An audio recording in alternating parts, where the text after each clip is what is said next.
స్నేహితులు ఉన్నారు, వెన్నుపోటు వచ్చిన స్నేహితులు కూడా ఉన్నారు. అలాంటి పేర్లు చెప్పొద్దు కానీ సంఘటనలు చెప్పండి. మంచి స్నేహితులు, చెడ్డ స్నేహితులు అంటే అందరూ మంచి స్నేహితులే ఉన్నారు. చెడ్డ స్నేహితులు ఎవరూ లేరు. చెడు చేసిన స్నేహితులు ఒకళ్ళిద్దరు ఉండి ఉంటారు. అయితే సంఘటనలు చెప్పండి సార్.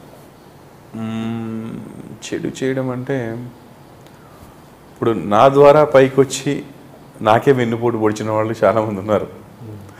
కానీ దానివల్ల నేను ఎప్పుడు నవ్వుకుని తెలుస్తుంది. ఇప్పుడు ఎలా నవ్వుతున్నా అలాగే ఎప్పుడు బాధపడలే. కొన్ని స్టైల్స్ ఇలాగే ఉంటాయి, వీళ్ళు పెరిగిన వాతావరణం ఇలాగే ఉంటాయి, చూద్దామని. నేను మీరు కష్టాల్లో ఉన్నారని చెప్పి మిమ్మల్ని తీసుకొచ్చి మిమ్మల్ని ప్రొడ్యూసర్ చేసి ఒక షో చేశానండి మీతోటి. ఆ షో సూపర్ సక్సెస్ అయింది. సక్సెస్ అయిన తర్వాత మీకు డబ్బులు వస్తున్నాయి, నాకు డబ్బులు వస్తున్నాయి. కానీ అక్కడ ఉన్న వాళ్ళందరూ గొప్పతనం నాదే అని చెప్తున్నారు. అది మీరు తట్టుకోలేకపోయారు. మీకు తెలుసు యాక్చువల్గా నా కష్టం వల్లనే అది వచ్చిందని. కానీ డబ్బు మీరు పెట్టారు కాబట్టి మీ ఈగో కొడుతుంది. ఆ ఈగోతో మీరు ఏం చేశారంటే నన్నే పక్కన పెడదామని చెప్పి ప్లాన్ చేశారు. దాంతో షోనే నాశనం చేశారు. నన్ను నా మీద లేనిపోని అన్నీ చెప్పేశారు. ఇలా చేసిన వ్యక్తి ఉన్నాడు అక్కడ. అతన్ని నేను పిలిచి నాకు మేము ముగ్గురం కలిసి ఒక సీరియల్లో యాక్ట్ చేస్తున్నప్పుడు నిజంగా అన్నదమ్ములా ఉండేవాళ్ళం.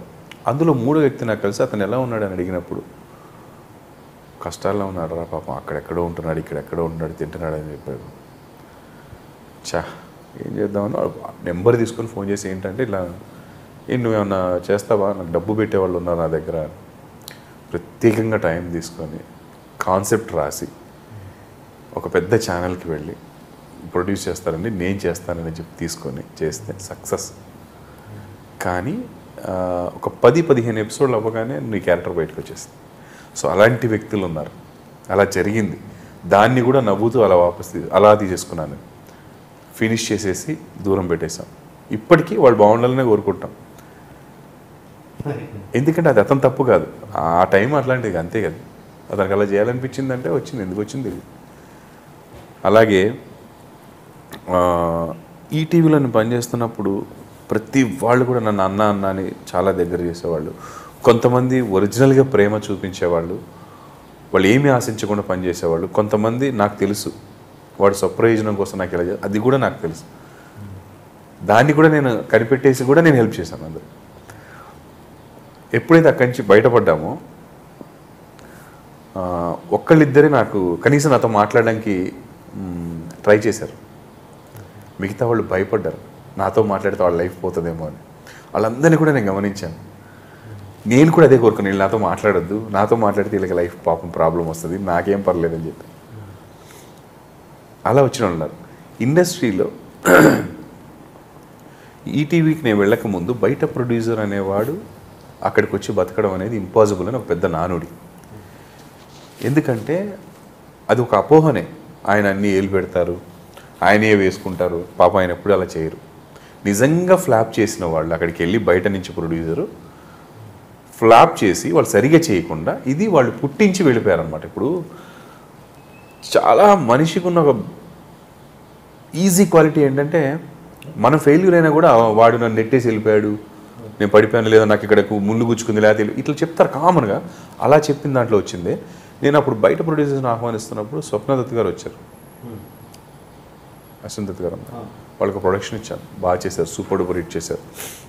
ఆవిడ అన్నారు, నిజంగా అండి మీరు కరెక్ట్గా వర్క్ చేయగల గుర్తించిస్తున్నారు, సూపర్ బండి అని అన్నారు.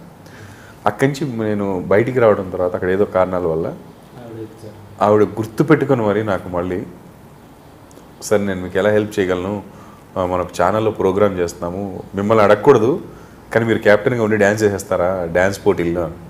ఏదైనా చేస్తానండి, నాకు వర్క్ కావాలి, మీరు ఆ మాట అన్నారు చాలని. ఎంత ఇమ్మంటారండి, మీ ఇష్టం అన్నాను. నేను ఎక్స్పెక్ట్ చేయని అమౌంట్ ఇచ్చాను. ఆవిడ సూపర్ సక్సెస్ చేసాం ప్రోగ్రామ్. కింద పడి మీద పడి ప్రాక్టీస్ చేసి విపరీతంగా డ్యాన్స్ చేసి జగడం అని ముమైద్ ఖాన్ ఒక టీం క్యాప్టెన్, నేను ఒక టీం క్యాప్టెన్.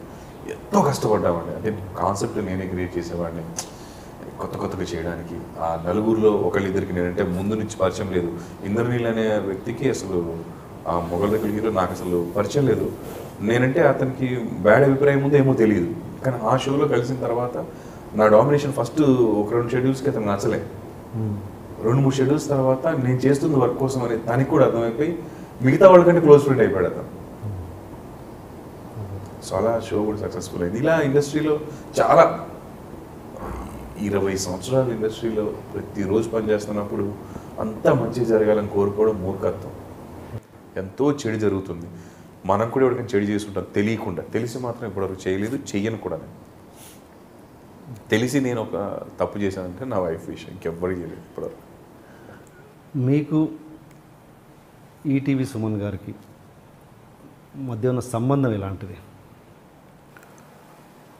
ఈటీవీ సుమన్ అంటే